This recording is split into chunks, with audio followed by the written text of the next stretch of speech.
Welcome to the Tatyana Show. I'm your host Tatyana, and today it is Discover Yourself Tuesday. I'm gonna sit down and tell you guys how you can discover yourself and making millions off a skill that you do every day. Stay tuned because you're watching the Tatyana Show.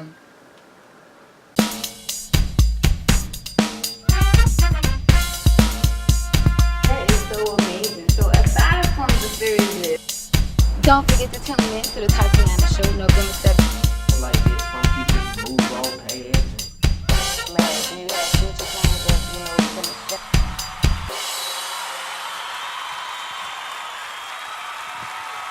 Welcome back to the Tatyana Show. I'm Tatyana. And don't forget, Mississippi State play Wednesday at 2:30 in the Bank of America Stadium against North Carolina State. The Bell Bowl will be going down.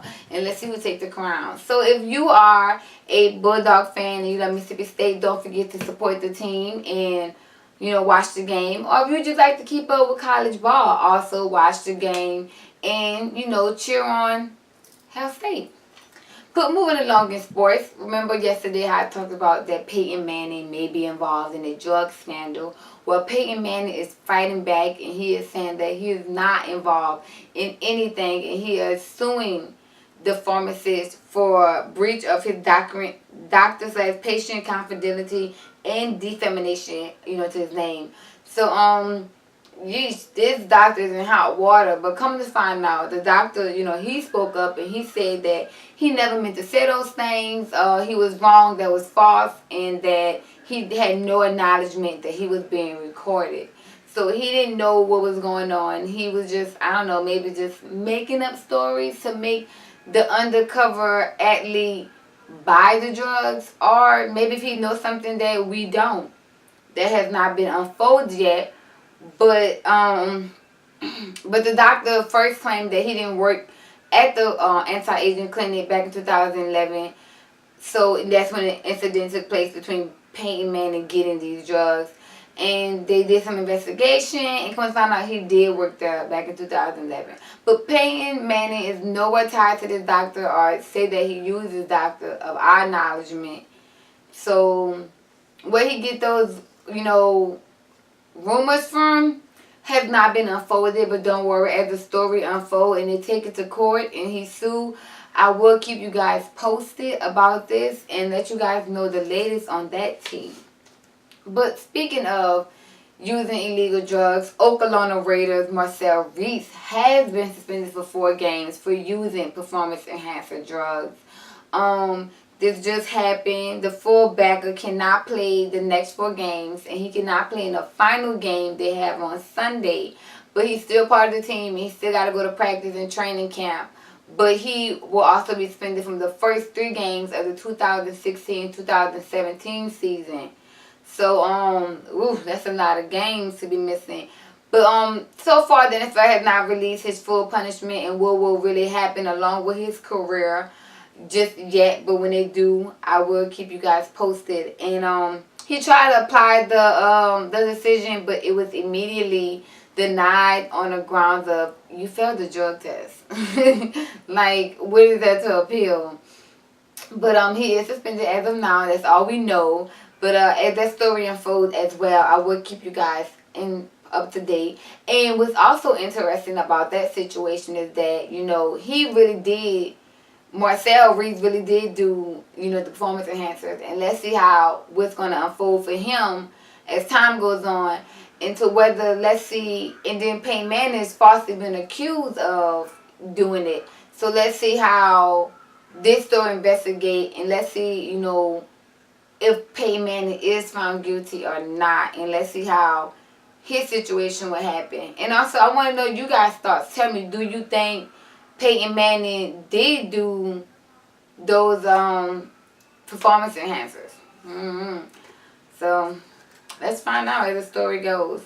But speaking about suspension, Matt Barnes of the Memphis Grizzlies is suspended 2 of his basketball games because of an incident that took place in October 3rd with Knicks head coach Derek Fisher.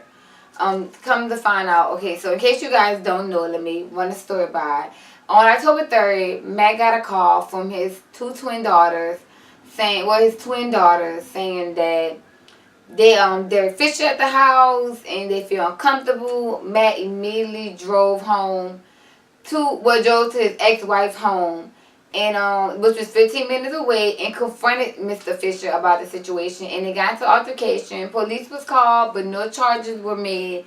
And let's fast forward now to December. He's been suspended the next 2 games, which is one against Miami Heat on Tuesday and the Utah Jazz on Saturday. Now, that incident took place way in October off the court with a non-player. Do y'all believe it's fair that Matt should be facing suspension for something that happened months ago that wasn't even on the court?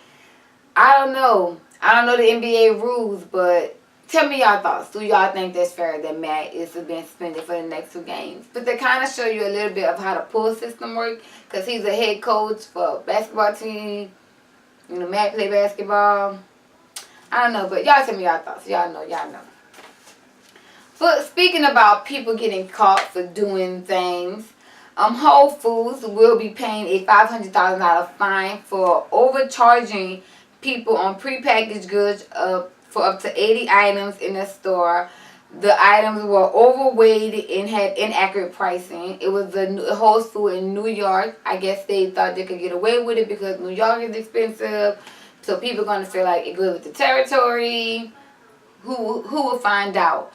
But under some investigation, they did find out, and now that the store is required to have a quarterly in-store audit and to make all the employees go through a training, weigh-in, and label system so that this would not happen again, and that they would, hope to keep their good, home name.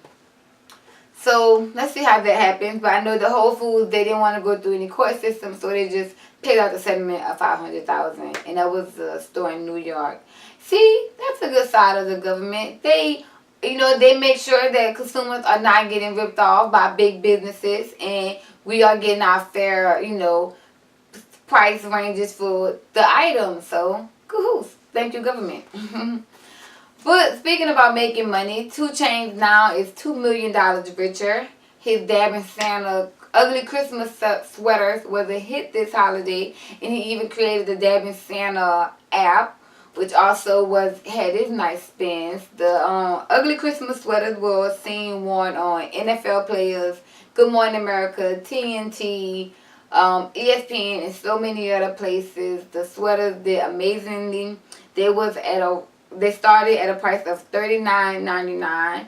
2 Chainz told Forbes in an interview talking about making $2 million off the sweaters. He said he had a 70-person team, and they would just stick to meeting their demands for these sweaters. And good thing you did, because it paid off. And but also with his earnings, 2 Chainz did decide to give some of the money back to some of his proceedings to his True Foundation, where he helped people in the community. He bought a minivan for a mother of 6. He paid people rent for up to a year. He bought brand new furniture so people can have in their homes. He did a lot of great things. So congratulations, 2 Chainz, on your success with your dabbing sweaters, and also good riddance for your good deeds that you've done to the many people of America. But that's all the information I have in news. Stick around, because I have the Discover Yourself Tuesday segment that you probably want to find out. You can maybe discover yourself. You're watching the Tatyana Show.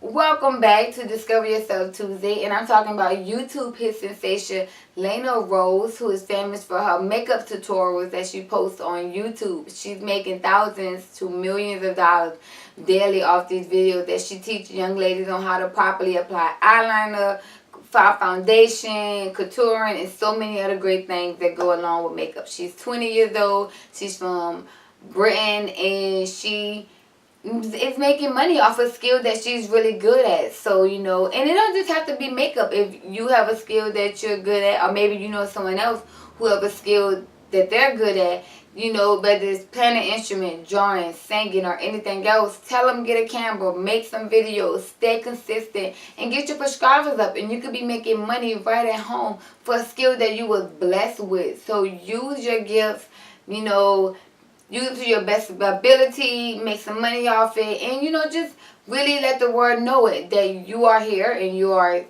alive and you have a skill that can be beneficial not only to yourself and the people around you, but to the whole globe itself. So don't be afraid. Take that chance. Discover yourself and find your niche and what it is that make you great, and use it and put it together and perfect it and shoot it out there to the World Wide Web so everyone else can learn about it and you can be making money right at home. But that's all the time I have on the Tatyana Show today. But come back tomorrow because I have an interview with someone who is quite interesting. But thank you for watching the Tatyana Show.